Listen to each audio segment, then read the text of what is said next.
फिर देखेंगे इसमें जो कोऑपरेटिव सोसाइटी है वो क्या काम करती है। कोऑपरेटिव सोसाइटी है वो कोशिश करती है कि बातचीत से जितने भी मसले हैं उनको सुलझाया जा सके। बाद में वो फोर्स इस्तेमाल करने की कोशिश करती है। जब कोई भी बात चीज़ों से कोई भी चीज़ें दिक्कतें नहीं ठीक होती तो वो फोर्स अप्लाई करती है, जैसे मिलिट्री वगैरह की फोर्स। तो कोऑपरेटिव सोसाइटी में यूज़ और force as a last resort. तो लास्ट में जो भी बचता है फिर फोर्स ही एक लास्ट में जो है कारण बचता है कि भाई इन सब मसलों को सुलझाया जाए। तो control threat at the world level, so need all country to cooperate and find a solution. तो सबसे ज़रूरी यही कि अगर कोई भी कंट्रीज जैसे किसी भी तरीके को कोई दिक्कत है, किसी भी थ्रेट को कंट्रोल करना चाहती है, तो वो सोचती हैं कि जितनी भी कंट्रीज हैं सारी एक दूसरे के साथ कोऑपरेट करें और उस सब चीज़ों का सॉल्यूशन वो पता करें। अब देखते हैं इसमें इंडियन सिक्योरिटी स्ट्रैटेजी, जो इंडिया है वो किस तरीके की सिक्योरिटी जो है वो अपनाती है।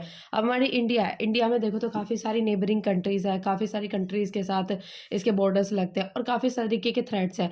जैसे इनके साथ किसी के साथ कुछ कॉन्फ्लिक्ट्स वगैरह हो रहे हैं तो काफ़ी सारे थ्रेट है, जिसकी वजह से हम लोगों को अपनी आर्मी मिलिट्री वगैरह जो है वो तैयार रखनी पड़ती है। क्योंकि जो जो इंडिया है वो बाकी सराउंडेड है, उन कंट्रीज़ के साथ भी सराउंडेड है जिनके पास न्यूक्लियर वेपन्स है।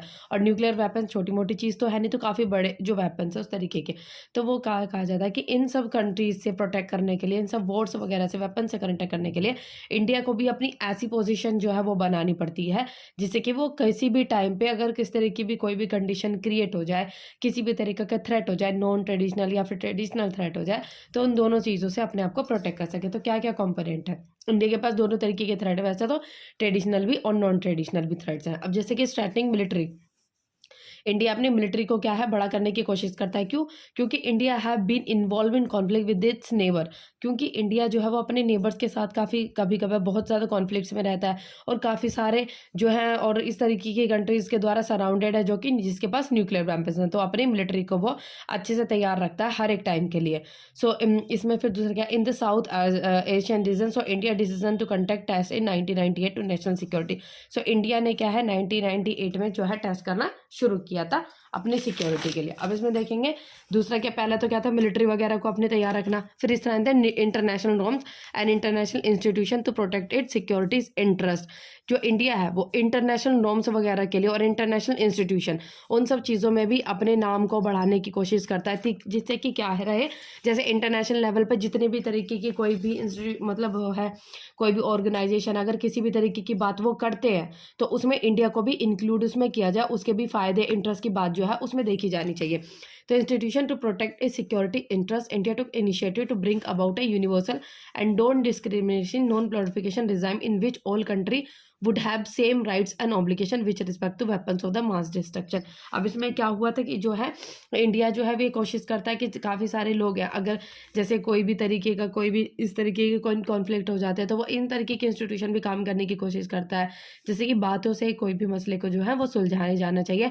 और मास डिस्ट्रक्शन जो मतलब काफ़ी सारे लोगों पे जैसे वॉर्स वगैरह क्रिएट हो जाती है उस टाइम पे काफ़ी मतलब लोगों को नुकसान ना हो, बातचीत से ही मसले सोल्व हो जाए।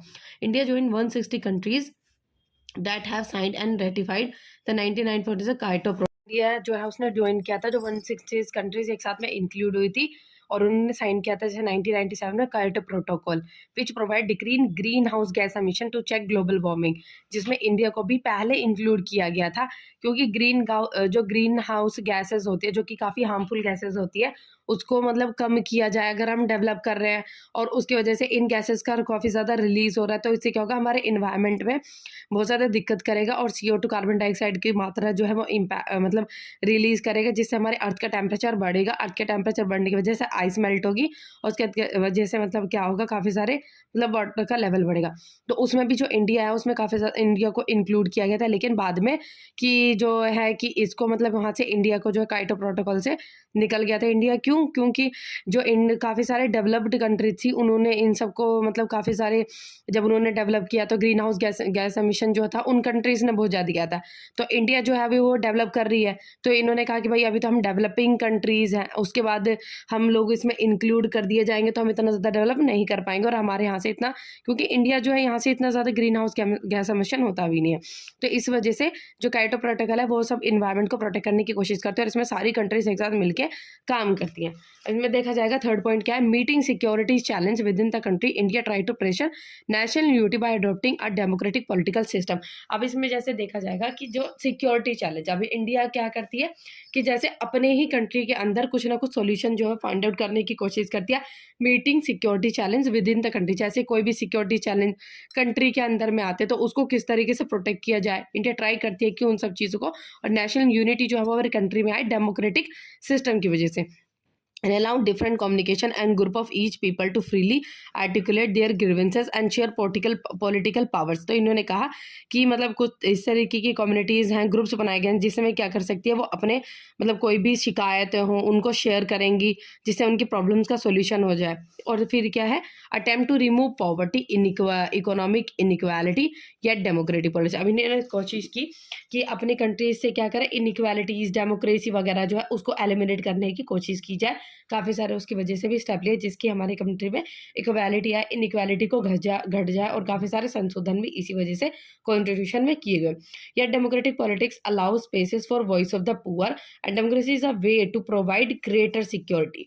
जो डेमोक्रेटिक गवर्नमेंट है वो क्या करती है, मतलब सभी के लोगों का, जितने भी लोग हैं उनकी राइट्स को मतलब संभाल के रखना, उनके बारे में सुनना, हर एक लोगों को अपने अपने अकॉर्डिंग नेता चुनना और उनको काफ़ी सारी चॉइसेस देना। तो ये सब चीज़ें, इससे क्या होगा, इनइक्वालिटी घटेगी, पॉवर्टी जो है उसमें भी नंबर्स में कमी आने की कोशिश होगी, और जो लोग हैं वो लोगों को सिक्योरिटीज़ वगैरह प्रोवाइड करते हैं जिससे कि लोगों को अपनी गवर्नमेंट के प्रति वो एक फ्रेंडशिप का रिलेशन देखे कि भाई हम अपनी जो गवर्नमेंट है उसके सामने शिकायतें रखते हैं तो वो कैसे हमारी ग्रीवेंसेस, शिकायतों को सुनते हैं और उसके साथ में सोल्यूशन भी प्रोवाइड करते हैं। तो इंडिया ने काफ़ी सारे स्टेप किए जिससे कि वो अपने चैलेंजेस को, जितने थ्रेट्स होते हैं उनको ठीक करने की कोशिश करते हैं। तो इंडिया की सिक्योरिटी स्ट्रैटेजीज क्या थी, मिलिट्री को अच्छा किया उसने, उसके बाद इंटरनेशनल कोऑपरेटिव्स और इंस्टीट्यूशन थे उसके साथ कॉर्पोरेट किया और उसमें भी इंक्लूडिंग कार्टो प्रोटोकॉल वगैरह हो गया।